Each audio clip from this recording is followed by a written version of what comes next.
Good afternoon. The subcommittee will come to order. This afternoon, the Military Construction, Veterans Affairs, and Related Agencies Subcommittee will take a critical look at the impact of fluorinated chemicals known as PFAS on our service members.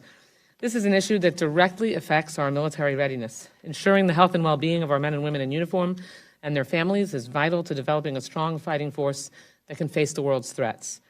Unfortunately, just like we highlighted last week in our hearing on the failures of privatized housing, our service members are facing threats of a more widespread and insidious nature with this issue.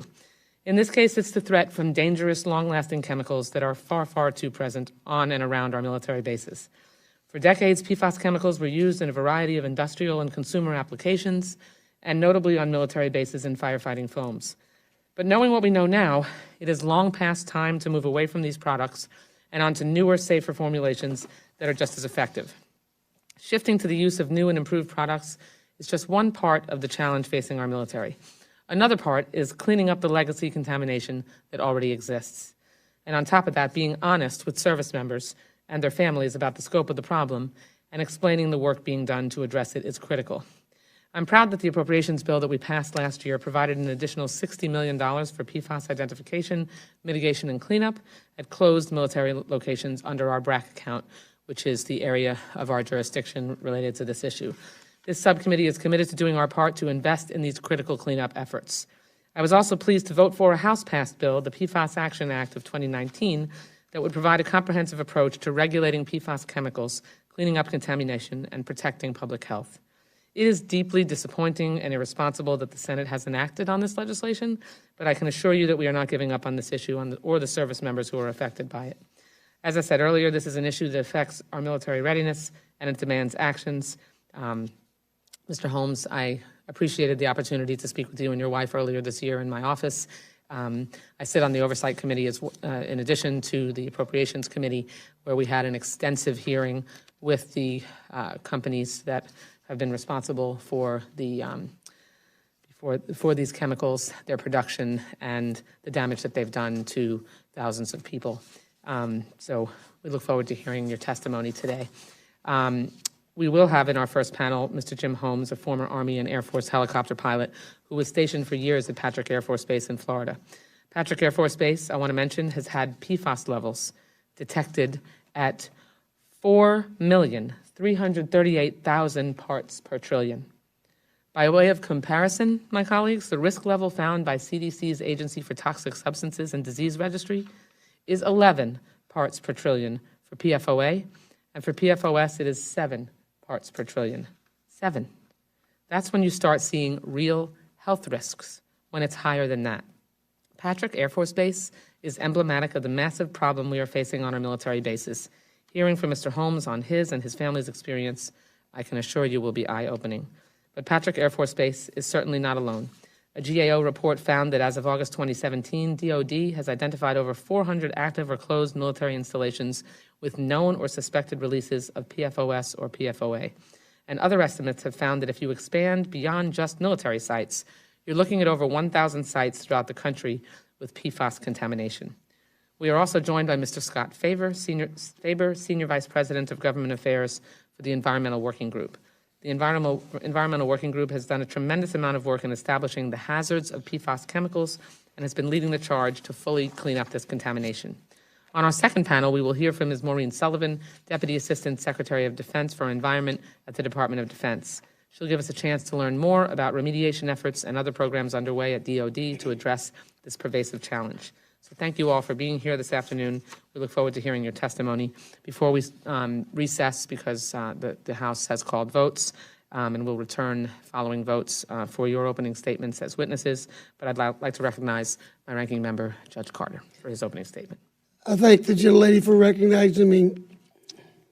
Welcome to both of you. I have heard the story. I'm looking forward to hearing it from you. I've read all about what this is about, and this is sad and serious. This subcommittee plays just a small part in the larger discussion and debate about environmental management regulation and remediation of our military installations. Our role is limited to funding the cleanup of former military bases. With that in mind, I'm looking forward to hearing about PFAS chemicals and the Defense Department's plans and activities. I'm especially interested in firefighting foams. Yesterday, the subcommittee held a hearing for members to highlight their specific concerns and priorities. Richard Hudson, one of our colleagues from North Carolina, pleaded with us to invest in Fort Bragg's infrastructure, especially facilities used by our conventional force. That's 82nd.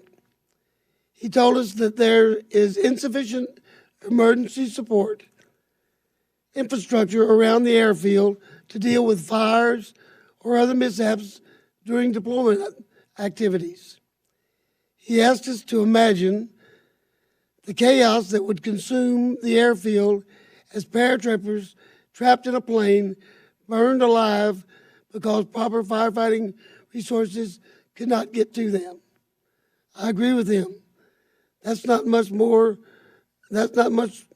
would be worse to imagine than that, except perhaps the 1967 fire on the USS Forrestal that killed 134 of our sailors.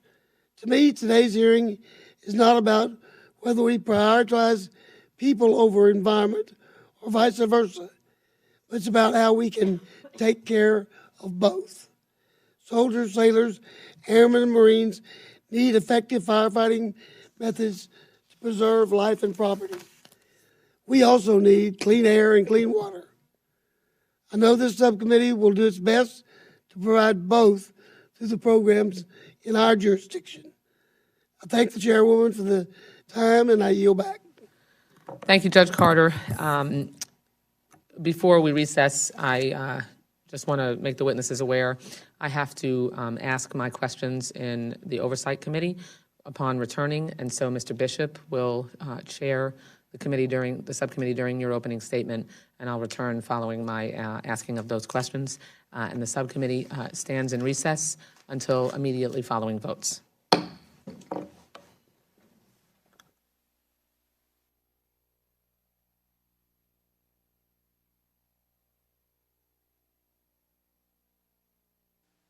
Okay, the subcommittee will reconvene. We now welcome our first panel. As I mentioned, our witnesses are Mr. Jim Holmes and Mr. Scott Faber. Mr. Holmes, as I said earlier, listening to your story was really gut-wrenching, and I'm glad that the members of our subcommittee are going to have an opportunity to hear from you about what you and your family experienced. Your full written testimony will be entered into the record without objection, and you're recognized to summarize your remarks for 5 minutes. First of all, thanks to all of you for allowing me and my wife to share our story. My name is Jim Holmes. I recently retired from the United States Army Reserve. During my 25-plus years, I served both on active duty and in the reserve component, performing multiple combat deployments that range from Operation Desert Shield, Desert Storm to Operation Iraqi Freedom. From the day I enlisted on December 8th of 1988, I knew that there were certain risks associated with my service in the armed forces. I knew that I was signing a contract that required me to risk my own physical health, mental health, personal safety, and up to my life in defense of the nation. I fully understood and willingly accepted these risks. What I did not sign up for is risking of my daughter's health, well-being, and ultimately her life as a result of my service. On January 10th, 2018, I was flying Hurricane Maria recovery missions when I received a phone call from my family doctor that would forever change the lives of myself, my wife, and my daughter. My wife took Kayla to the eye doctor because she was having blurred vision. We thought she just needed a new set of glasses. What we found out is that Kayla had an extremely rare and aggressive form of brain cancer called DIPG. DIPG is a form of brain cancer that forms inside the brainstem and affects 150 to 300 children annually in the United States. It's difficult to treat and 100% fatal. Kayla was a beautiful, intelligent, loving daughter who loved her Army family with all her heart. She made a positive impact on everyone she encountered, excelled in school, and never disappointed me once in her 17 years of life. Kayla bravely fought the cancer for 15 months. During this time, she displayed a mental and physical toughness that few people in this world know. Unfortunately, on March 29th, 2019, 3 days after her 17th birthday, Kayla passed away with my wife, our family dog, and myself at her side. What hurt almost as bad as Kayla's passing was finding out a few months after her death that her cancer was possibly caused by water contamination at Patrick Air Force Base. We had lived at South Housing at Patrick from 2004 to 2005 and at Central Housing from 2008 to 2013. Kayla also attended Sea Park Elementary School for 5 years and went to the Patrick Air Force Base after-school program and attended Satellite High School, all at Satellite Beach. Not once in the 16 years we've lived in the Patrick Air Force Base community were we ever made aware that the groundwater was severely contaminated with a hazardous substance called PFAS. The Air Force and 45th Space Wing never publicly disclosed to those of us living on and around Patrick that their own water samples had shown that they were 57,000 times above the EPA's safe drinking water level of 70 parts per trillion. The failure to disclose such critical information showed a complete lack of care for the health and safety of the service members, dependents, and civilians that live on and around Patrick Air Force Base. The PFAS contamination at Patrick has been attributed to the reckless deployment of AFFF firefighting foam during training exercises over the past 50 years. The Department of Defense created AFFF in the late 60s, knew by the 70s that it was toxic to fish, and by the 80s it was shown to be toxic to animals. By the 2000s, PFAS was found to be building up in our blood supply. During this time, the residents of Satellite Beach, Florida have experienced a much higher rate of brain and breast cancers than the general population. Even as residents were raising alarms over the high rate of cancer in the local area, the Air Force stood quiet. Fortunately, Congress stepped in recently and banned the use of AFFF during training exercises. This is a common sense action that should have been taken by the DoD decades ago. The fact that Congress had to make the DoD discontinuing AFFF in training exercises once again shows the DoD's complete lack of concern for the health of the general public. The next step in this PFAS journey is to make the water safe for the service members, dependents, and civilian population that resides around Patrick Air Force Base. The Air Force will lead you to believe that all is well because they use the City of Melbourne water. What they don't tell you is that the infrastructure of Patrick Air Force Base is extremely old. Broken water mains happen regularly, and every time there's a drop in water pressure, our pipes are being flooded with this toxic mess. The people of Satellite Beach need Congress to immediately ban all use of AFFF firefighting foams that contain PFAS and PFBS and force the United States Air Force to take responsibility for polluting our water with toxic chemicals over the years. The time since Kayla has passed away has been quite difficult. I lost my only child due to being poisoned by the same military that I faithfully served and fought for. When I learned of the connection of PFAS and Kayla's cancer, I got rid of all my awards, certificates, and uniforms. The only thing I have with a military connection is my retired ID card. I'll have to live the rest of my life knowing that my decision to serve in the military and reside on a United States Air Force base resulted in the death of my daughter. Let that sink in for a minute. For me to serve my nation, I had to give the U.S. government my health, physically, mentally, and then at the end of it, they took my daughter. I pray that no other service member will ever have to knowingly sacrifice the life of their child by serving their country. Thank you for the opportunity to testify and allow my family's tragedy to be heard. When Kayla was born on March 26, 2002, the war on terror had just begun. My biggest worry was that I would be injured or killed in combat and that Kayla would grow up without a father. I spent every free moment I had building a lifelong connection with my daughter, making sure that she knew for certain that her father loved her. I trained hard, bought life insurance, did my best to ensure she'd be taken care of if something happened to me. I never imagined she would be the one paying the ultimate price for my service. Thank you, Mr. Holmes. We are deeply sorry for your loss. I have a 16-and-a-half-year-old daughter, so I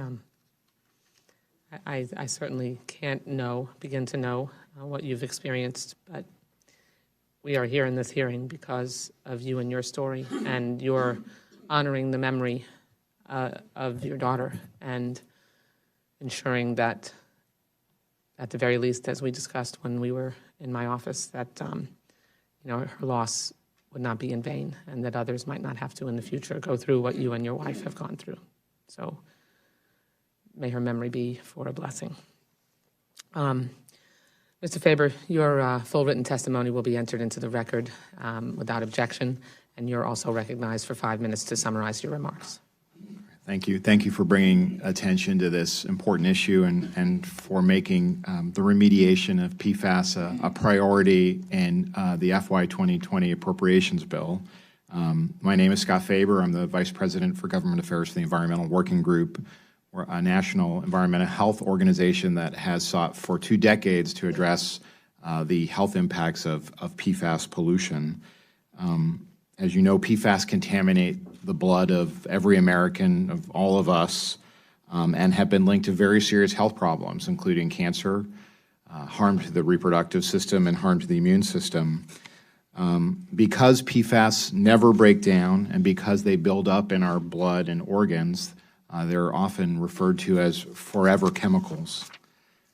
As you've heard, the DoD's use of firefighting foam made with PFAS, or what's also known as aqueous film-forming foam, or AFFF, has disproportionately exposed our military service members and their families to PFAS pollution. Through Freedom of Information Act requests, EWG has so far been able to confirm the presence of PFAS in the tap water or groundwater at 328 military installations. Until recently, PFAS contaminated the drinking water of dozens of military bases, and many communities near these installations continue to struggle with contaminated drinking water. As you've also heard, EPA has set an advisory level of 70 parts per trillion for PFOA and PFOS, 2 members of this class of chemicals. And through our FOIAs, we discovered that many of the highest detections in the nation have been found on or near DoD installations. In particular, we found PFAS detections at 14 installations that were more than 1 million parts per trillion, far above the 70 parts per trillion level recommended by the EPA, and far above the safe levels identified by the chairwoman by the Centers for Disease Control. The highest PFAS detection at Patrick Air Force Base, where Mr. Holmes served, was 4.3 million parts per trillion. Again, the advisory level from EPA is 70 parts per trillion. The highest detection at Langley Air Force Base, where retired military firefighter Kevin Ferrara served, was 2.2 million parts per trillion. And military firefighters like Mr. Ferrara are especially vulnerable because they not only drank water contaminated with PFAS for decades, they also routinely handled AFFF, these PFAS foams, without protective equipment. DoD officials have understood the risks of AFFF for many years. As Mr. Holmes said, the Navy and Air Force first understood that PFAS was toxic to fish in the 70s and toxic to animals in the 1980s, but DoD waited a decade to warn service members like Mr. Holmes and Mr. Ferrara, and most remain unaware of the risks posed by PFAS pollution. And despite these risks, DoD has been slow to switch away from AFFF and has been slow to clean up legacy pollution. Thanks to your leadership, the NDAA for FY 2020 included important bipartisan reforms, including a ban on the use of AFFF in training exercises and a requirement that DoD end the use of fluorinated foams like AFFF by 2024, but this has fallen far short of what's needed to address the serious health risks posed by PFAS. And in particular, we must do much more to ensure that people living on bases and near bases have clean water. We must do much more to remediate legacy contamination, building on the progress that you made in the FY 2020 appropriations bill. And we must do a much better job of notifying current and former service members and their families about the risks that they have faced for decades by consuming water contaminated with PFAS or handling AFFF. So let me stop there and thank you for the opportunity to testify. Thank you, Mr. Faber. Thank you both. Excuse me. We'll proceed with our questions as we normally do. Members will be recognized from when we gavelled in order of seniority. If the members could please keep their questions as well as leaving time for the witnesses to answer within your 5-minute turn. I'll begin, Mr. Holmes, with you. Again, thank you for your service and thank you for your advocacy, because you certainly don't have to be in front of our committee today. And it's really incredibly admirable that you're taking the time to make people more aware of this issue, shine a spotlight on it, and help right some of the wrongs. I've been concerned since we spoke, and I want to just underscore to the members that while I had an opportunity to speak with Mr. Holmes and his wife about their specific situation, as you've heard in the testimony, this is a massive problem across military bases all across this country and the world, and so this is one example, but there are many others. But when we spoke, I was dismayed to see the communications that you showed me from the leadership, from the 45th Space Wing commander, that seemed to dismiss the severity of the problem. I mean, to see a member of base leadership be so dismissive of even assessments done by the Air Force itself is very troubling. I don't have that, but if we can pull that communication from the wing commander that was sent to the troops, the service members on Patrick Air Force Base, I'd like to enter that into the record without objection.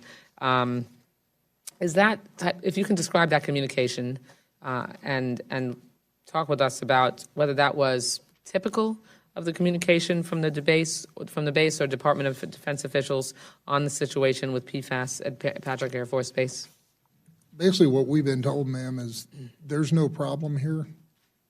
They don't have a problem, they don't see the need of a problem, and they're not going to deal with it.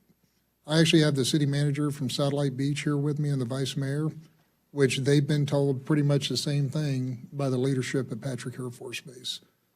They admit that they contaminated the soil. They admit that the source of the PFAS is from the foam coming from them. They say that they have no regulatory requirement to clean it up, and basically we're on our own. The city of Satellite Beach, where I live at, we've got about 12,000 residents. Within the past year, we've had 15 residents come down with rare forms of brain cancer and rare cases of breast cancer. And then what hit me like a ton of bricks is I was having lunch with a friend of mine I'd flown with him in the Army and in the Air Force. Matt's like a uncle to my daughter. And he told me, he said, we were flying a mission Thursday night, and he said, I about broke out crying. And I said, why? He found out that another retired member of the squadron daughter just came down with brain cancer last week. That makes 16 in a community of 12,000 people, but yet the Air Force and the DOD still refuse to accept responsibility and to clean this mess up. I just want to ask you a follow-up question, and I am limited in time, but do members of the community that lived in and around Patrick Air Force Base believe that DOD's response to the crisis of PFAS contamination was adequate? What more did you feel they could be doing? I do have the communication, and without objection would like it to be entered into the record. And as you described, it does specifically dismiss the explicit suggestion from the Air Force's own study about the contamination of the drinking water and the groundwater. It's been totally inadequate, ma'am. The Air Force leadership and the DOD has completely failed every service member, dependent, and civilian person living on and around Patrick Air Force Base. Mr. Faber, I want to ask you the same question, if you think DOD's response was adequate. And, I mean, is there anything that you can attribute the completely, I mean, I don't even understand how a wing commander could directly contradict a study coming from the Air Force itself. It's hard for me to explain why leaders at particular installations would say that DOD does not have a responsibility or is unable to clean up legacy PFAS pollution. But we've seen, and you've seen some of it in my testimony, examples of where DOD has said, we are not responsible because Congress nor EPA have designated PFAS as hazardous substances under the Superfund law, under CERCLA. And so, unfortunately, at different places around the country, DOD is telling service members and their families that until Congress acts, this isn't their problem to solve. That's not true. DOD has, as you know, has funds through the Defense Environmental Restoration Program, through the BRAC funding you provided last year, resources to help remedy legacy pollution, but that's not the consistent story they're getting from local commanders. Thank you. My time's expired. Judge Carter?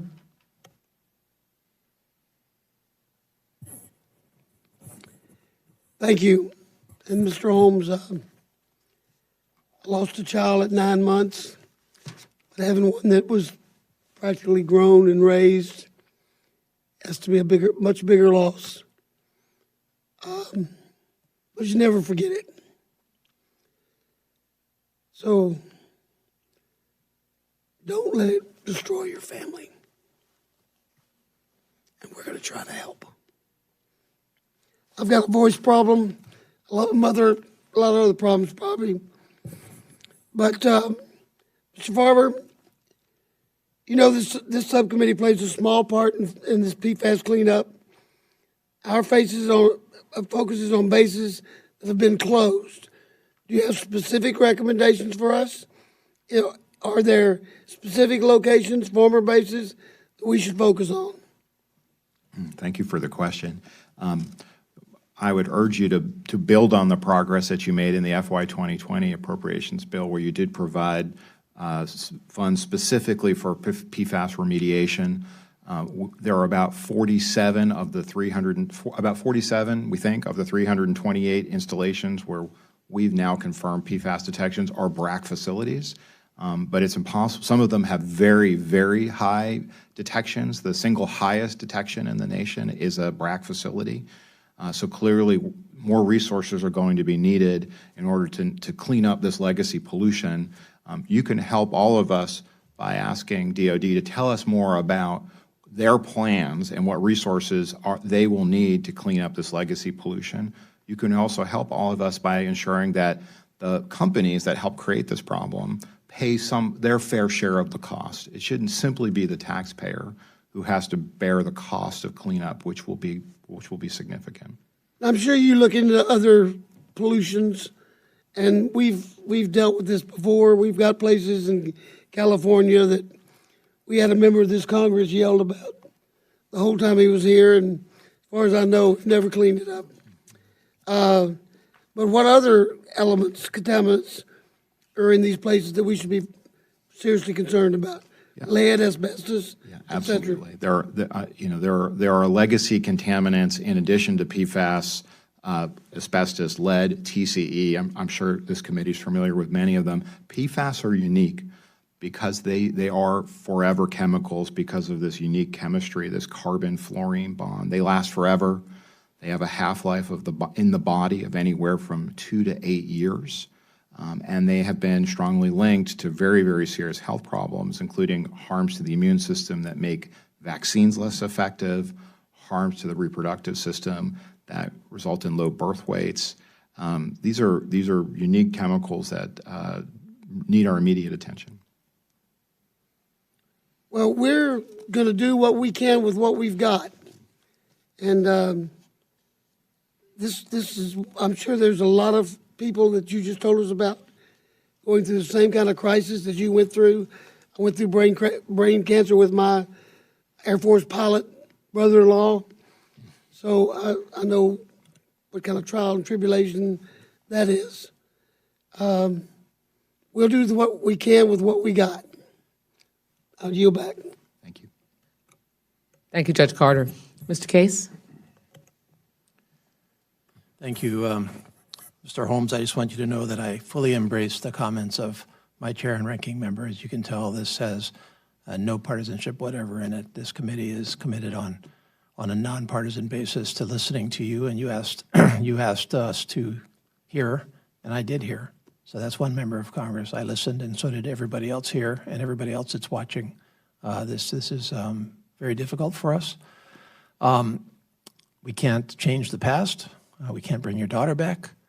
But we can try to figure out what we can do now, because we can try to change the future. And so in that spirit, I want to constructively ask you both what exactly should be done at this point. And I'm focusing here more, I understand the big pictures of banning these uses, of cleaning up. I think we would all agree on those. I think I'm a little bit more interested for now on preventing further harm in the situation that we have right now.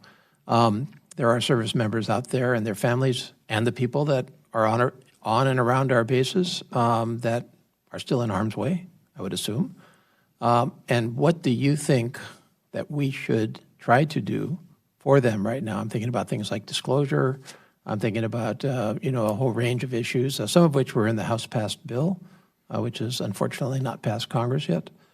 You had a couple of recommendations, Mr. Holmes, in your testimony. Can you give me more specific recommendations from your communications with your colleagues, with your family, if I can put it that way, your broader family? Yes, sir. Satellite Beach is a different situation. They run on Patrick Air Force Base and Satellite have City of Melbourne water, but the infrastructure is very old. Water mains break, pipes get flooded. Satellite Beach has tested the pipes at the high school and in the city, and they are picking up PFAS in the pipes. My recommendation is a short-term solution, there's an EPA-approved point-of-entry filter you can attach to your house that will filter all of this out, which will make the water safe for everyone. And so my proposal is it will cost about $23 million to equip every house in Satellite Beach, Cocoa Beach, and the military housing with these filters. That's 21% the cost of an F-135 fighter. Yeah, we spent $73 million buying Afghani school kids' books last year. Yeah, can we not spend a couple of million to give safe drinking water to our people? And to me, that's the immediate need that we have, is to ensure people are getting clean water today, not 10 years from now. How about from a disclosure perspective? They need to disclose to anyone renting on base that water is contaminated. They need to disclose to the civilian population. They need to do health monitoring. They need to provide money to the city so that the city, the Air Force has already told us that they're not monitoring the water and mapping the plume. So the city of Satellite Beach is having to absorb that cost on their own. That should be funded by the DOD. Can I just add that many of you are familiar with the map that EWG has created that shows detections, and we have a whole team of people who submit Freedom of Information Act requests, read those documents. We have a whole team of toxicologists who tell us what those documents mean.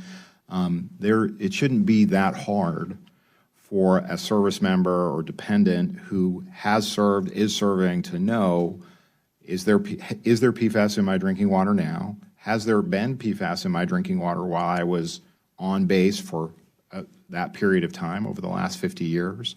If I'm a retired firefighter, is there PFAS building up in my blood? Retired firefighters are not now eligible for the same blood tests that active duty firefighters are. So we should do a much better job of letting service members and dependents and defense communities know what's in, not just what's in the water now, but what have people been drinking for decades, so they can. Is it simple prepare for enough? those risks. Is it simple enough to test for the presence of PFAS in water, where you could get a regular statement from the water distributor, whoever that is, as to presence and/or levels? And I think Ms. Sullivan's going to testify to DOD's plans to test now going forward for water that's being now consumed on base. What's missing is all of the people who live in defense communities. These plumes don't stop at the fence line. I understand that, yeah. Yeah, and many people are, especially in places like China Lake or rural places, are on wells and are really on their own. Thank you. Thank you, Mr. Case. Mr. Rutherford? Thank you, Madam Chair. Mr. Faber, Naval Air Station Jacksonville is located in my district, and they're currently testing well drinking water on and around the military installation, and they're getting permission from private citizens, right? Can you tell me how that whole process works, and are people, just tell me how that testing is going around NAS Jax. Yeah, so in recent years, DoD has done testing, and of course, Ms. Sullivan will testify to this as well. They did, one of the highest detections in the nation was found at Naval Air Station Jacksonville. I believe it was almost 1.4 million parts per trillion. There has been periodic testing of the drinking water that might be provided by utilities to people living on base or near bases, but that is not currently required under the Safe Drinking Water Act, nor is it required under any other law. So I was pleased to see that DoD is now going to do routine testing on base. There will be no similar requirement for people who might be in defense communities. Right. And that has me want to go back to the recommendations that you had. I agree that we should accelerate the banning of this product. 2024 is ridiculous. I agree. And so I was glad to see you put that in here. Also, I have a question on the phase out of other sources of PFAS, because this was interesting to me because I didn't know this. Can you talk about some of those other sources that, I thought this was all just the foam. Yeah. Apparently, this is in a lot of other things as well. Is that correct? Thanks for that question. So the NDAA for FY 2020 actually bans the use of PFAS in military food packaging.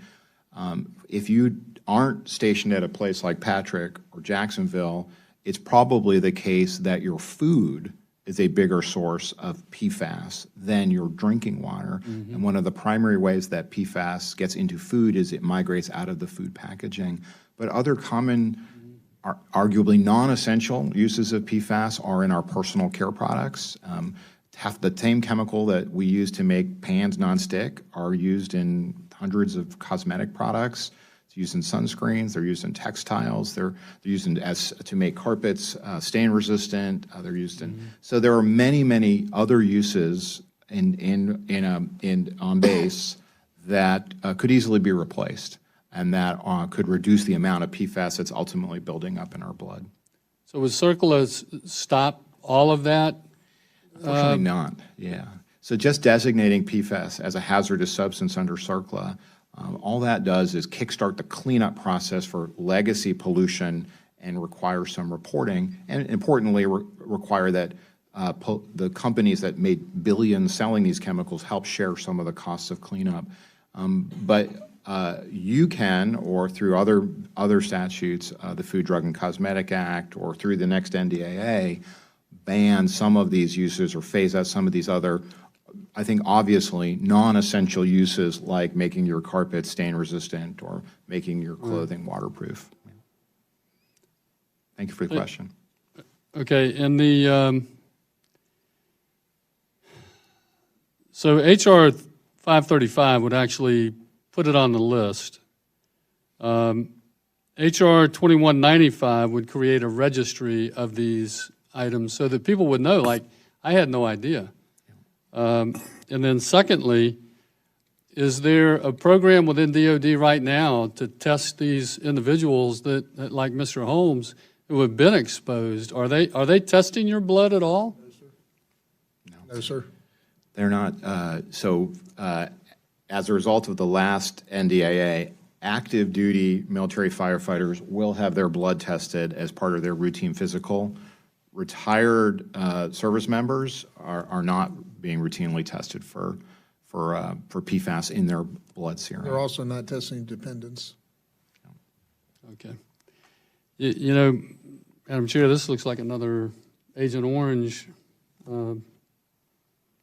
barreling down on us. And Mr. Holmes, I'm so sorry for your loss. Sir? God bless you. Thank you, I'll Ms. yield back. Thank you, Mr. Rutherford. By the way, I think it's important to note that 3M, which is a manufacturer of these chemicals, completely denies that there is any danger whatsoever to human beings who ingest these chemicals. Yeah, on the record in an oversight committee hearing. They also, the companies that manufacture these chemicals also have expressly indicated that they don't believe they owe any compensation or need to contribute to the costs of cleanup of any of these. And we'll have an opportunity to talk about that in our next panel. Well, Madam Chair, if I could just add, I Yes. think 16 cases out of 12,000 is certainly worth studying. Yeah, that's called a cluster, Yeah. and that means that it should be looked into. Thank you, Mr. Rutherford. Appreciate your thoughtful questions. Ms. Pingree? Thank you, Madam Chair. Mr. Holmes, thank you so much for being willing to share your story with us, and I had an opportunity to chat with you a little bit, and I just am really grateful that you're willing to be here, that you're able to be so thoughtful about what we should be doing and sharing so much with us, so thank you, and I'm so sorry for your loss. My colleagues have asked some really good questions. Many of them were on my list, so thank you, colleagues, for not leaving me any. But here's a couple. So, Mr. Holmes, I understand that there is no routine testing. I'm curious, should you choose to get tested, or if you've already been tested, how expensive is this as a civilian to just go out and do it? I've been told that the test is $750 per test. And it's not routinely done at No, ma'am. physical assurance companies don't demand it or anything else? No, ma'am. And during this whole period of time, did you get anything from, about your drinking water, anything, any kind of notice? Only notices we got, ma'am, is when the pipes would break, we'd get a boiled water notice. They kill any microbes. But one of the problems with PFAS, as I found out, is that you can't boil PFAS out of water. And so the base would put out a notice saying, boil the water to drink it, but it was still contaminated. Yeah, that's not an adequate response. And as far as you know, in other bases, no other active duty military person has ever been informed about all these bases that we know about. And the only thing I've learned about PFAS has been from Scott Faber and the advocacy work that we've done after Kayla passed away. I had no idea. So you'd never heard of it until you lost your... No, ma'am. Yeah, that's terrible. Mr. Faber, thank you for being here. Thank you for the great work that you at EWG and everyone else has been doing to help bring this into light. One thing I've been interested in, besides all of the things my colleagues already asked about, is that I know there have been at least one case where it's had an effect on livestock and agriculture. We have a different PFAS contamination issue in our own state, but I've learned a lot about what can happen. Can you tell me, is that very common? Do we know many instances of that, and yet another way for people to get, injured? Yeah. So as we were, Mr. Rutherford and I were talking about a moment ago, food is one of the primary ways, probably the primary way most of the folks in this room or folks watching at home are exposed to PFAS. In addition to food packaging and the chemicals in food packaging, the PFAS chemicals in food packaging migrating into food, PFAS in irrigation water that's then provided to animals or is used to irrigate crops can also contaminate food. That's especially the case in New Mexico, where Cannon Air Force Base, where Mr. Ferraro served for 4 years, where a dairy farmer was essentially unable to sell his milk. He's now dumping about 15,000 gallons of milk a day. He can't sell his cows because they're so contaminated. Irrigation water is one way that animals become so contaminated that they can no longer be used to provide animal products like milk or meat. The other way that food becomes contaminated is PFAS becomes super concentrated in biosolids that are sold by wastewater treatment plants and then sold to farmers as fertilizer, as was the case in Maine with Fred Stone.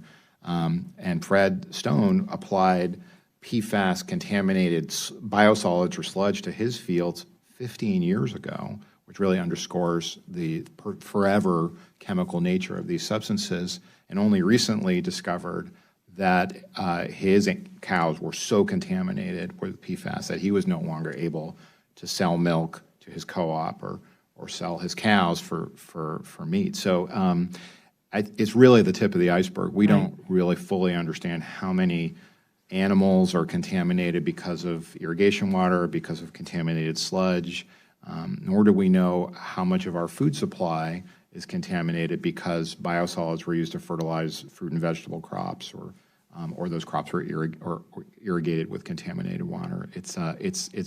And unfortunately, so far, FDA has been slow to look and understand the scope of PFAS in our food supply, but hopefully that will change. You're right that biosolids were used by a lot of agriculture, and so we know so little about it, given these are the only examples. I'm about out of time, but it would be somewhat ironic. I understand the DOD is working on settling with that farm in New Mexico, but and as well they should, but it would be somewhat tragic to think that they might settle on that case involving the animals and milk and not being assisting in families who lose a child or go through tragedies like this. The only other thing I would add to my colleagues, if you haven't, there's so much about this that's very interesting, and if you haven't watched the movie called Dark Water, it's about the discovery from a DuPont Teflon making facility, and it's gut-wrenching too. So it's a good way to learn a little bit more about it, and I yield back. Thank you, Ms. Pingree. Seeing no other Republican, Judge Carter, I'm going to go to Mr. Cartwright. Okay, Mr. Cartwright. Thank you, Judge Carter, for not objecting to that. Thank you, Madam Chair. And thank you, Mr. Holmes, for being here and sharing this story. It's got to be brutal for you to have to recount that and relive it. But trust me, I reassure you, we are all listening. You have our strict attention.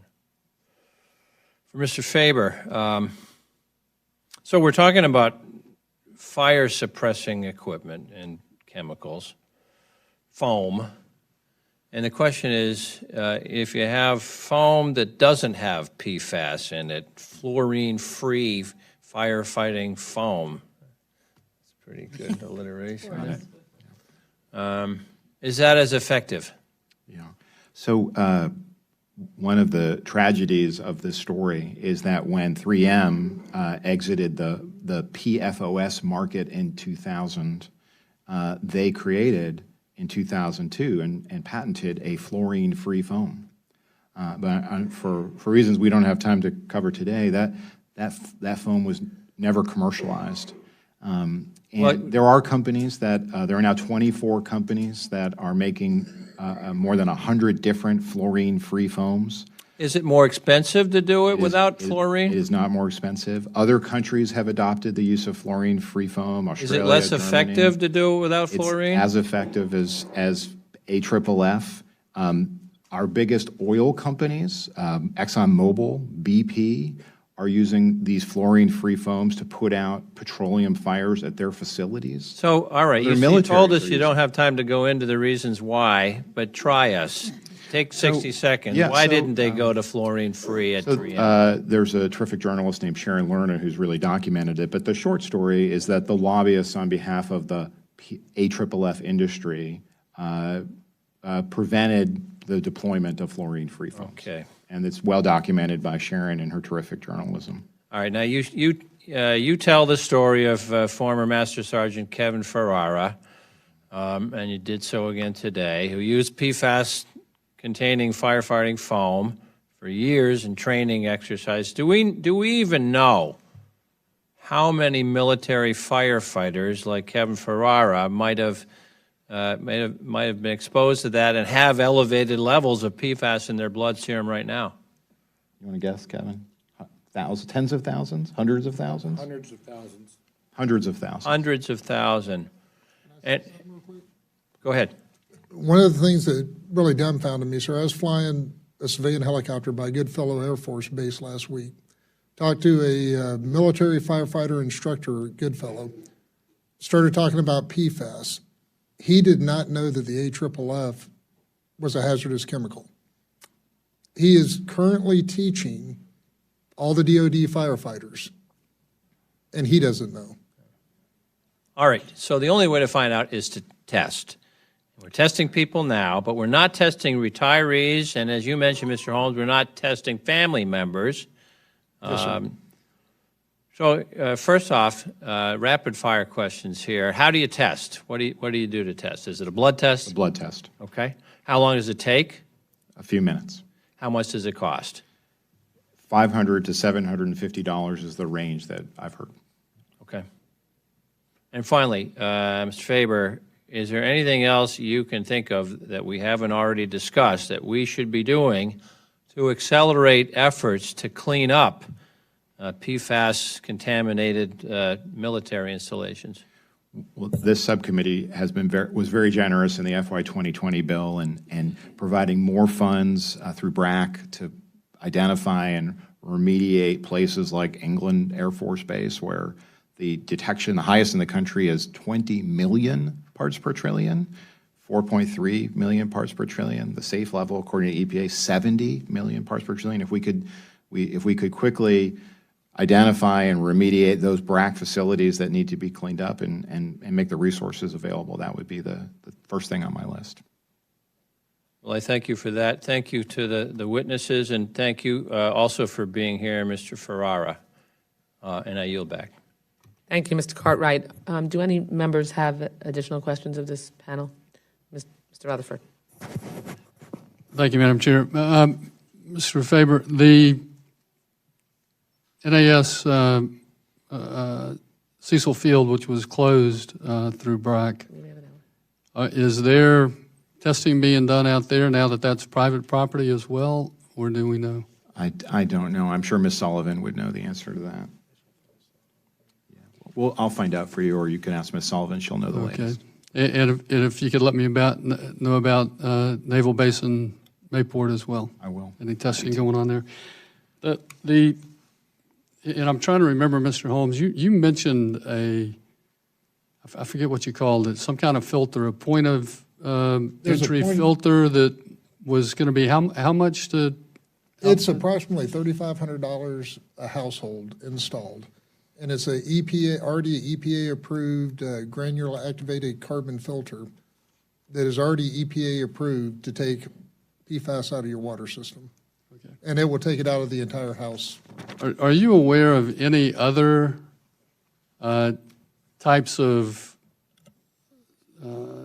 hazardous materials in Satellite Beach that could be causing these problems as well? Actually, sir, has anybody said no? That's you know, the AFFs aren't the problem. It's something else. I have the city manager for Satellite Beach here right now. They did their own testing to see that. The only thing that came up in the water samples was PFAS. Thank you. With that, Madam Chair, I yield back. Thank you. Thank you. Ms. Pingree, and then I'll have one final question, and then we'll switch panels. Sure. Just quickly, I don't think we really asked about what's entailed in a cleanup, like in a BRAC situation. What's the actual methodology, and then how expensive is cleaning it up? It really varies. So typically it's a pump and treat system where the contaminated water is pumped out of the ground. It's treated through a granular activated carbon filter and returned to the ground. In some cases, there's soil removal. In some cases, there's incineration is involved. It will really, the technology that's deployed and the cost is very site-specific. But there are sites that have been cleaned up. Oh, yes, and thanks to the support of this committee and the Defense Appropriations Subcommittee, DOD is beginning to spend more resources to clean up legacy PFAS pollution, but it's really the tip of the iceberg. Great, thanks. Thank you. Thank you, Ms. Pingree. Mr. Faber, we have the technology to stop using PFAS-containing products, including fluorinated firefighting foams, correct? Correct. So, I mean, it's important to clean up what's already been contaminated. But if we keep using them, then we're contaminating more and more significantly. What steps need to be taken to fully phase out the use of PFAS chemicals and replace them with non-fluorinated formulations? Well, we need to accelerate efforts to demonstrate that the fluorine-free foams are effective at combating these petroleum-based fires for two reasons. So we can quickly stop using them at military installations, but also because all of our civilian firefighters are following the mil spec, the military spec. So they don't have to. The FAA reauthorization bill changed that.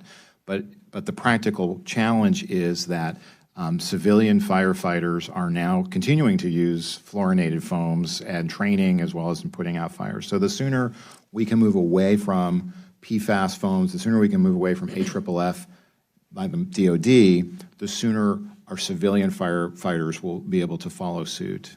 And so that's why it's very important. Mr. Rutherford, we have a case in Ocala with the firefighting training facility that had astronomically high PFAS contamination and an effort to cover it up as well. So that's on the civilian side. And so this is a problem that goes far beyond just the military. And Mr. Rutherford, just so you know, the detection at Cecil Field is 980,600 parts per trillion. Okay. Well, I really look forward to working with members. Obviously, we're somewhat limited because we only have BRAC facilities that we can appropriate these funds for, but we've not reached the submission deadline for any of the 12 appropriations bills, and so I wanted to have this hearing so that we could make sure that, excuse me, so that we could make sure that we could shine a brighter spotlight on this and work together even across other subcommittees to try to see what we can do within our bills to accelerate this process. Yeah, of course, Judge Carter. Have you got scientific studies that can relate? So the company saying, no, it doesn't happen. It's eventually going to end up in the courthouse. Is there going to be, well, chances are I used to do that for a living. Yes, I know you do. That's right. I know, sir. Have you got the studies to prove it causes cancer? Yeah, so the Centers for Disease Control, ATSDR, has done an exhaustive toxicological profile of 15 PFAS that relies on animal studies, worker studies, and human studies. But for better or worse, and Mrs. Pingree was referring to this earlier, because of the contamination of drinking water in the Ohio River Valley and the litigation that came as a result of that, we reviewed the blood work and medical records of 70,000 people who were drinking contaminated water for many, many years. And it was that study, it's called the C8 study, that first just found that PFOA, which was used in legacy foam, has been linked to, in particular, testicular cancer and kidney cancer. There's been subsequent studies, primarily animal studies, linking other PFAS to other cancers, especially pancreatic cancer. So there's now a library of evidence, in part because of the medical monitoring case that grew out of Parkersburg, West Virginia, that allows us to say that these chemicals are strongly linked to cancer, but also harm to the reproductive system and harm to the immune system in ways that make vaccines less effective. Yes, sir. Sir, one of the things our doctors told us is that when Kayla got cancer, they told us everyone in this room has cancer cells in your body, but you have T cells that fight the tumors. Well, one of the things with PFAS that we found out is it actually suppresses the immune system of adolescents. When you suppress the immune of adolescents, that decreases the T cell production, which allows the cancer cells to grow. And so, common sense says if their own documentation says that it's immune suppressant is one of the side effects of it. Well, one of the side effects of having a suppressed immune system is cancer. Thank you. Thank you, Judge Carter. Thank For you. everybody's benefit, I cough like this all the time. I do not have this virus, We'll vouch for him. but I am the guy they're talking about on TV that's over 70 that has a pulmonary disease. Well, we appreciate you being here, because I know that that's a difficult decision. So thank you for demonstrating how much you care about the men and women that serve our country and our armed forces. Thank you, Mr. Holmes and Mr. Faber, for joining us, for the work that you're doing to help us shine a spotlight on this very important issue. I'm going to say, from the turnout here that we've had today, as well as the concerns shown on both sides of the aisle, and as Judge Carter said, this is, or Mr. Case said, this is a very bipartisan committee, one in which we work really well together, and we rarely disagree, and usually always find a way to take an approach that focuses on solving a problem. And this is a very serious one, so we will continue to work on this following this hearing. Thank you both. We'll recess briefly so that we can allow for both for the panels to switch out. So the subcommittee will stand in recess for that purpose. Thank you all.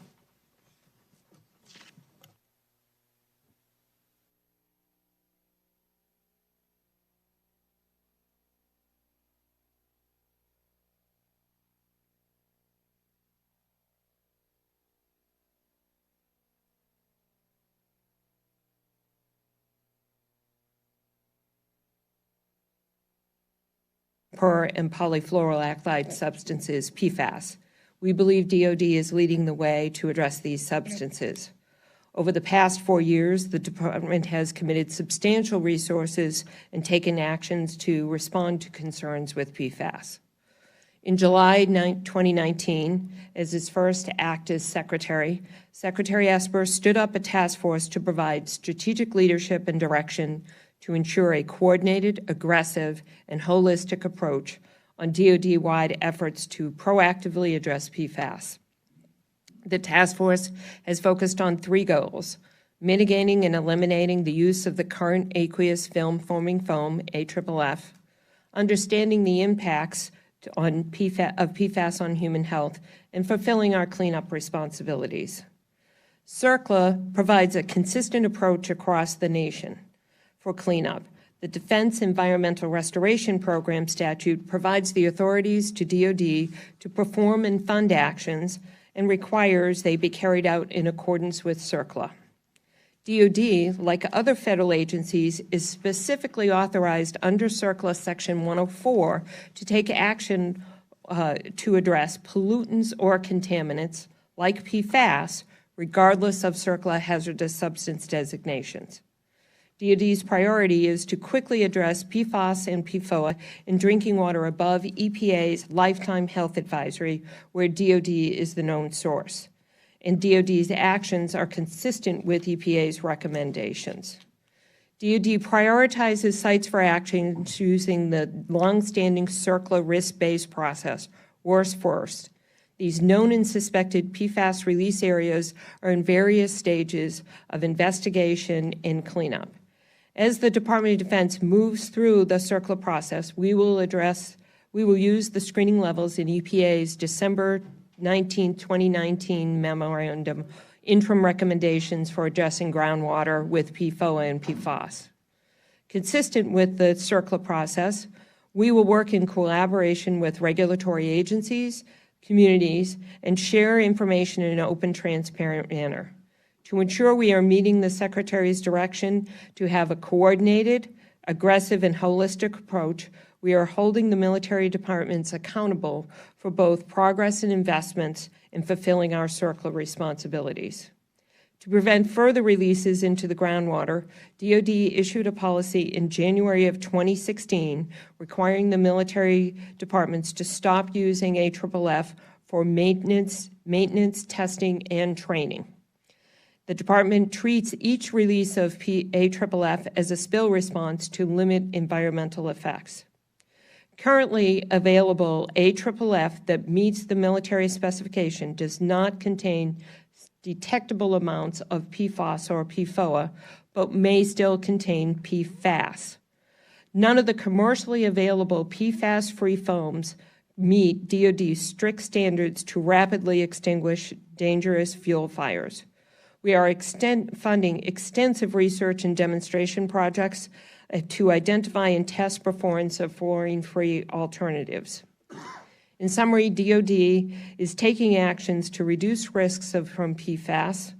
Our efforts reinforce DoD's commitment to meeting critical mission requirements while protecting human health. The department recognizes this is a national challenge involving a wide array of industries and commercial applications, as well as many federal and state agencies. Therefore, it needs a nationwide solution. We look forward to working with you. Thank you. Thank you very much, Ms. Sullivan. We'll proceed with questions, order of arrival by seniority, and please ask your question and make sure the answer is completed within the 5 minutes. I have a lot of questions for you, and we really only have until about 3:45 before they're calling votes again. Many communities around military installations are impacted by PFOS and PFOA contamination from military use. Some of the questions I have is, have you begun the process of evaluating these sites for cleanup? How is the department working with and providing assistance to communities around contaminated installations? Is the department, you heard about the filtration system and their cost, is the department providing any filtration systems or other resources to these communities? Are you providing filtration systems for people on your military sites? We'll just start there. You've asked a number of questions, ma'am. I'll try and get through all of them. Okay. Thank you. First of all, the direction to the military departments was to identify where we have known or suspected releases that have impacted off military installations. And if the drinking water exceeded 70 parts per trillion, EPA's advisory level, to take immediate action. And we are, in fact, funding many communities across the United States to install treatment systems. We've worked with them to develop whatever the solutions are, depending on the local circumstances. In some cases where it's a single well, we may have funded to hook them up to a distribution system. In other communities, we may have funded them to install the granulated active carbon. Have you done that in the community around Patrick Air Force Base? I don't know the specifics. I'm not aware of that. Okay, well, we have the city manager from Satellite Beach, which is the area where Patrick Air Force Base is, behind you, and she's shaking her head that you have not. So given that that's the most contaminated base in the country, it's hard to know where you're actually, how you're prioritizing these filtration systems and assisting with the evaluation of those sites if you haven't started there. Well, we're prioritizing where it is tested in drinking water off base, where we are, in fact, the known source. I do not have the specifics on there. I don't know what's in the drinking water off base, where we are the known source. Okay. Well, I'm pretty sure that the Air Force study itself says that you're the known source here. So if you could find out and get back to me, particularly if there's a schedule for when you're going to start looking at the community in and around Patrick Air Force Base, that would be incredibly helpful. I wanted to know a couple of other important questions because there's a long history of this. Some DoD officials have said that DoD is not responsible for legacy PFAS pollution. Is that your view? No, ma'am, it's not. Okay. And DoD, my understanding, is going to soon start testing the blood of military firefighters for PFAS. But many retired military firefighters are civilian employees of DoD, and they won't be eligible for VA benefits. Will those civilian employees be eligible for DoD-provided testing? The testing program will be for all DoD firefighters to include military and civilian. Okay. When did DOD first understand that PFAS chemicals could be toxic? Did 3M tell DOD prior to 2000 that PFAS was toxic or building up in our blood? My understanding is we learned when 3M has said this. I have focused on our programs moving forward, not so much what has happened in the past. Okay, well, if you could look into that, because I'd like to know when DOD learned from 3M that PFAS was toxic and was building up in our blood. Yes, ma'am. Mr. Favor testified that DOD conducted your own studies in the 1970s and 1980s on the toxic effects of PFAS. Who saw those studies, and did the people that were responsible for the use of firefighting foam, were they notified of their risk? I honestly don't know. I'll have to get back to you on that one. Okay, I would appreciate that if you could do that for the record. Why did DOD wait a decade after learning that 3M was ending the production of PFOS to issue a risk alert? I'm not involved, so I don't know that. I'll have to get Isn't that back part of your job description? Why don't you know? I've been looking at our programs going forward and how we're addressing the situation Okay, now. well, when you are trying to make sure that you can protect the public's health, generally you have to know how things occurred Yes, ma'am. in order to make sure that you can protect people going forward, and it informs your decisions when you are trying to make sure that you can protect people and prevent them from becoming sick from contamination. So I would think that you should be interested in knowing about how we got here so that you could help it inform you on where we need to go. I've been focusing on the uses around the nation to Right. fully understand. Okay, well, my questions will help you make a determination on what happened before you began focusing on this. And lastly, how is DOD alerting current military service members about the risks posed by PFAS? And how are you, from DOD, alerting former military service members about the risks that are posed by PFAS? Are you creating a registry to alert former service members and track health effects caused by PFAS? Ma'am, our Office of Health Affairs has issued information out to the clinicians and provided information for them to provide patients, information to patients that come in. In addition, they are working as required by the National Defense Authorization to explore the feasibility of establishing a registry. In the meantime, we have published additional policies on testing drinking water on our bases that includes the requirements for notifying the population on base and for archiving the information so that it is readily available for any future use. So at the moment, you're not systematically notifying potentially affected service members, you're only doing it if they come in with a problem? We have provided information out to all of our installations so that they can provide it consistently to the population on base and to also work with the communities around the base. And what format are they communicating that information? We've allowed them to design it based on their particular location and the systems that work very much locally. But they are required to do that. We've provided them information, fact sheets, and we've also required them to begin reporting back to us their progress in terms of this outreach effort. Okay, my time's expired, but that's the opposite of consistent and uniform. You said you were giving them the information and making sure that it was going to be communicated consistently and uniformly, and now you're saying that you're letting them make those decisions locally. We're giving them consistent information. Okay. I'd like more specific information about how this information that you've given them consistently is being communicated to each place where there is potential contamination. Yes, ma'am. Thank you. Judge Carter? Thank you. I stepped out of the room and I probably missed a little bit. Back to what you're just describing. So, first off, DOD has an idea where we've got a lot of PFAS contamination. You've done your own studies. You know what Yes. posts or bases have problems, right? Yes, sir, we have. And your position is you tell and if I'm wrong, tell me. What I understood, you tell the community, you guys need to test your water and find out if you got your PFAS in there. If you do, we're telling you, we may be part of the cause.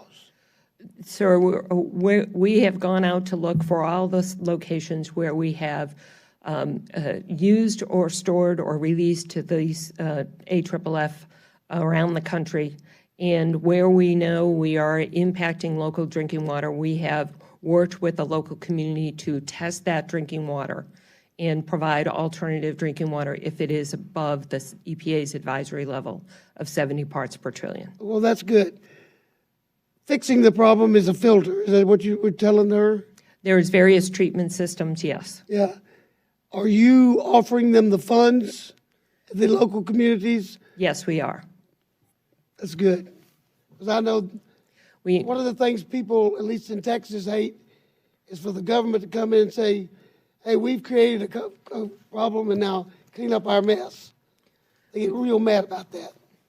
I agree, sir. We're entering cooperative agreements with local communities, and we provide them the funds to take the remedy, or if they want us to do the remedy, it depends on what that community wants in the solution. So it's the water that has to be cleaned up, not the dirt. In some cases, does dirt have to be cleaned up too? the dirt will have to be cleaned up depending on the source, yes, And that can be a pretty expensive process. correct, And we pay for that. correct. Yeah. Well, at least now the government's on top of it. It's a shame that this man had to lose his daughter for this thing to come forward. We're going to be looking more at this. As you well know, we're not the big budget. I have to serve on the committee that is the big budget, and I'm looking forward to see if we can't do something on our defense appropriations bill too. And we thank you. Money into this. We may already be doing it and I don't know it, but we need to do more. You can't ask a guy or a gal to go to war and then come back and find out their family's been poisoned. It just doesn't play well. Sir, It's not good recruiting material. I agree. And Congress has been very generous in this area, and we appreciate the additional funds that they have directed at this program. Well, we'll do what little we can with what we've got, but I will be supportive of doing more under the big bill. Thank you. Thank you, Judge Carter. Ms. Pingree? Thank you very much, Madam Chair. Thank you for being here with us today and helping us to understand a little better about what's going on through this process. I have a couple of questions here, and I'm going to read them because they're so full of acronyms. I don't want to get any of them wrong. It's about the National Guard and some of the issues on lack of parity. So Section 316 of the NDA prohibits the use of PFAS for land-based applications of firefighting foam. It was Congress's intent to provide the National Guard full access to DERP funds, but we have heard that the Office of the Secretary of Defense may be considering an interpretation that it provides only limited access to only federal sites or to only PFAS and PFOA contamination and or request approval through the Office of the OSD for each contaminated site. The number of these sites runs into the hundreds, and preventing the Guard from being able to quickly respond to contamination and leaving their families at risk in the meantime. So when can DOD commit to implementing the guidance to address this issue? So several issues there, ma'am, I understand. A lot of acronyms. A lot of acronyms, yes. So first of all, let me assure you that the department is committed to ensuring that the National Guard has the funds needed to address PFAS and PFOA associated with their activities. The issue that has happened is that the language in the National Defense Authorization Act of FY20 attempted to allow them access to the Defense Environmental Restoration Account funds versus the Guard O&M accounts where we had put the money. There was a slight drafting problem, which I have already discussed with the Armed Services Committee, that segregated the language in terms of the contractual relationship between the Department of Defense and the National Guards. And we're working with them to address that as rapidly as possible. Great, and so we'll follow that and Yes. look forward to being resolved. So just one more question on the scope of PFAS in the Air National Guard. The full extent of PFAS contamination has only come to light in the last few years, as we all know. In my home state of Maine, PFAS was first discovered in the groundwater at former military installations from firefighting foam, and has since, as many of these discussions have gone, have been found in our public water supply, soil, and animal products. What's the scope of PFAS contamination in the Guard? Do you have an idea, and do you know which states are most impacted? The scope is pretty extensive. There's hundreds of installations, including Guard installations, all over the country, and I think it is, I haven't looked at the map lately, honestly, but I think it's every state. Got it. Let's see if I have something else. Do you have any idea what the estimated PFAS, PFOA cleanup will cost? I've For the- for the- I've gotten in trouble for answering that question before, ma'am. Right now, the estimate based on what we know now on where we are in the process is somewhere around $3 billion, but I expect that cost will grow as we further in the investigations and design the remedies to address the groundwater that was discussed earlier. So you'll be addressing those estimates so that Congress has the opportunity to fully Correct. fund these cleanup costs? What, if any, issues have you had with the Air Force regarding FY20 PFAS funds? Congress has been very generous with the Air Force. They added $100 million to their request in the Defense Environmental Restoration Account. And then there was additional money in the base realignment and closure account to address PFAS. So they have a lot of money in FY20 to conduct a lot of work. Great. Well, I hope we'll see a lot of cleanup proceeding quickly. Again, thank you for your answers, and I yield back. Thank you, Ms. Pingree. Mr. Rutherford? Thank you, Madam Chair. Thank you, Ms. Sullivan, for being here. I want to go back to 2009 when the Strategic Environmental Research and Development Program, the department started two programs. The Strategic Environmental Research Development Program and the Environmental Security Technology Certification Program, and both of these were in response to the EPA having come out with those guidelines on long-term health advisories for these compounds. And it says in 2014, you began looking at remediation possibilities at that time. Has anything not advanced in the last 6 years? I mean, the only thing I'm hearing is a point of entry filter. What other, are there ideas that have come out of these two studies? Well, there's been a lot of research on to understand how it moves in the soil, how it moves in water, to improve those treatment processes as well. There's been a lot of efforts in terms of sampling methodologies. Right now, the final methodologies for testing are only for EPA final methods are only for drinking water. And we need methodologies to test soil, to test groundwater, to test other media. Okay. So there's been a lot of investment in those areas as well. And you mentioned the other media, and I wanted to follow up on that. Mm-hmm. I'm curious because we're talking a lot about groundwater, but I heard earlier food packaging, a lot of other ways that our men and women that are serving could be harmed by this chemical, and I'm sure not just them, but the public at large.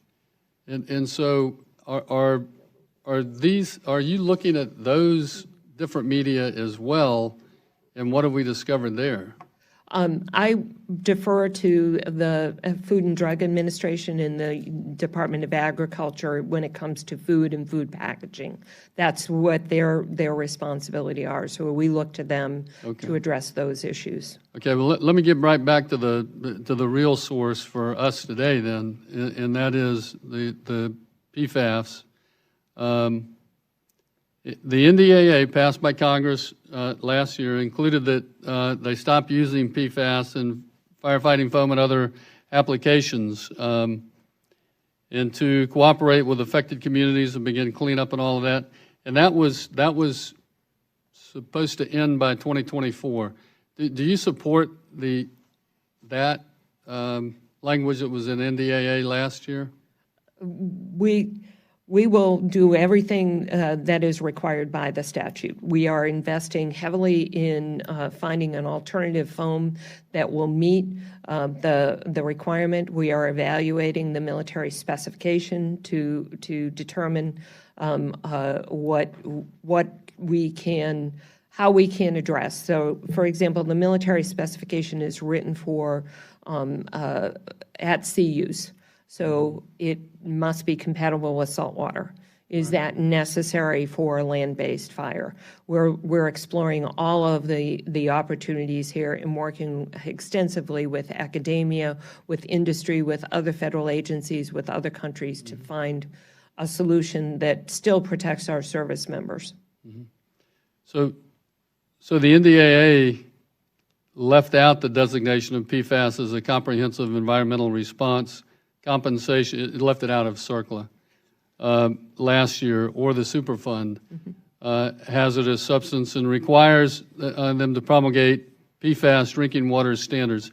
Are you supportive of that being now included in NDAA? I've always said that I support EPA going through the process established under the Safe Drinking Water to establish an MCL. As I've said, under CERCLA, there is actually a separate section for federal agencies. So regardless of the hazardous substance designation, we are already required to follow the Superfund law and address our cleanup responsibilities. Okay. And with that, Madam Chair, I'll yield back. Okay, thank you, Mr. Rutherford. Can you elaborate on what you just said about establishing a Superfund?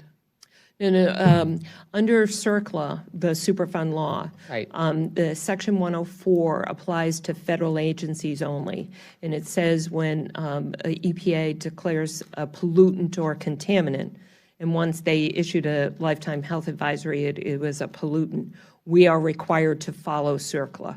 So we have to proceed under the Superfund law, CERCLA, to identify and address, which we are doing. Okay. When I had an opportunity to question the representatives of the companies that manufacture these chemicals, none of them would say that, one of them would say that they felt that there needed to be Superfund declarations. And of course, one of those that refused to make that declaration was 3M. So this continues to be a problem that they are irresponsibly denying. I've heard some NATO allies in civilian European airports are in both military and civilian European airports are already phasing out fluorinated firefighting foam.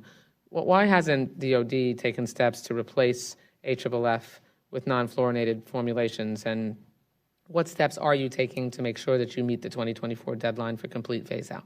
So, and why is it taking so long? it is a complex scientific question, ma'am. We are investing heavily in the research and development and demonstration. If anyone has a product, we are open to testing it and demonstrating it to see if it can meet our standard required in terms of the amount of time, the basic safety standards, the amount of time it takes to knock down the fire and put out the fire so it doesn't reignite. And that's the challenge we have. But just to interrupt you for a moment, but the Europeans appear to be able to have begun phasing out that firefighting foam, so why aren't we? I mean, we don't have to reinvent the wheel. I mean, I assume they want to put out fires as quickly as we do, so why aren't you able to keep up with them in terms of using the alternatives that they are pursuing? We are watching them very carefully, ma'am. They are, in fact, taking a different standard than we are in terms of protecting our service members. So they accept a longer time frame to knock down the fire and put it up than we are willing to accept from a safety perspective. How much longer does their foam that they're using take compared to our standard? My understanding is at least 3 times as long. Is that seconds, minutes? Seconds. Seconds, okay. I mean, at a certain point, there's a tipping point between making sure that we can put fires out quickly and save lives and making sure that we're not using contaminated foam that's contaminating people and killing them. And I want to reiterate my statement that we are only using it for actual emergencies now, and when it is used, we are actually capturing it so it doesn't go further into the soil or the groundwater. So we're not adding to the presence in the environment with the ways we use it now. It seems unlikely that you're going to develop a drop-in solution that is interchangeable with the current AFFF formulation by 2024. You nearly said as much in your response to Mr. Rutherford. We're not expecting do the best you can. We're expecting it to happen. We're not kidding when we put language into the appropriations bills. So what technological equipment solutions are you examining so you can achieve the phase-out on time? The range of solutions is wide depending on the circumstances. We're currently evaluating how to address it in hangars, in hazardous storage facilities, in fuel storage facilities, and looking at the range of options, technical solutions that may be alternatives that can address this. We will stop using the foam as required by the deadline, and choose to accept risk if there is not something hasn't been developed in that amount of time. Okay. And when will you have a firm grasp on the cost of replacement? And are you adequately funded to meet the new requirements to replace the foam by 2024? To replace the foam by 2024 it is a complicated question, ma'am, and we have to address that. We have identified that we may not be able to clean the trucks. So we are investing in research and development to see if there's a way to clean the insides of the trucks rather than to replace them. We are doing the inventory of hangars and storage facilities and fuel infrastructure to determine the scope of what we have to begin to do the estimate. Okay, my time has expired, and I don't have any additional questions. Do either of you gentlemen? Sure, Mr. Judge Carter. Do you or do you not know about the Forest Hall fire? I do, sir. Was that this foam that they were fighting that fire with? No, sir, it was one of the reasons this foam was developed. Okay. So if I got the story correct, and I read this very fascinating last night, they were spraying water from one side of the aircraft carrier and foam from the other, and the water washed the foam away, and the foam would have solved the problem, but the water washed it away. Is that the reason you have to have special water issues with this foam? Because that's what we were told. It's only for land, because the Navy uses water with foam. It has to do with I'm not sure of those circumstances, sir. I know that it the criteria, whatever the concentrate is for shipboard, has to be compatible with salt water, because that is the largest. That's the source of water. That may not be, having salt water may impact the chemistry, so we want to make sure that we understand if we use water on land, and we not have the same compatibility problem. Okay. Just wanted to clarify that. Thank you. Okay, seeing no other questions, as we conclude this afternoon's hearing, Ms. Sullivan, this is going to be the beginning of our oversight on your progress. This is, a responsibility of our subcommittee as it relates to, BRAC facilities, And so following the cleanup and, appropriating tens of millions of dollars each fiscal year to make sure that that cleanup can continue is critical. And we'll be working, across the appropriations bills, the relevant appropriations bills, to make sure that we can help you accelerate the process. So we appreciate you joining us today. I want to thank all of the panels who were with us this afternoon. We look forward to working with all of you as we craft our FY21 appropriations bill. I want to remind members that our next hearing is tomorrow, Thursday, March 12th at 9 a.m. in 2362A Rayburn, which is the Ag Hearing Room, and that will be with the Navy. With that, the subcommittee stands adjourned.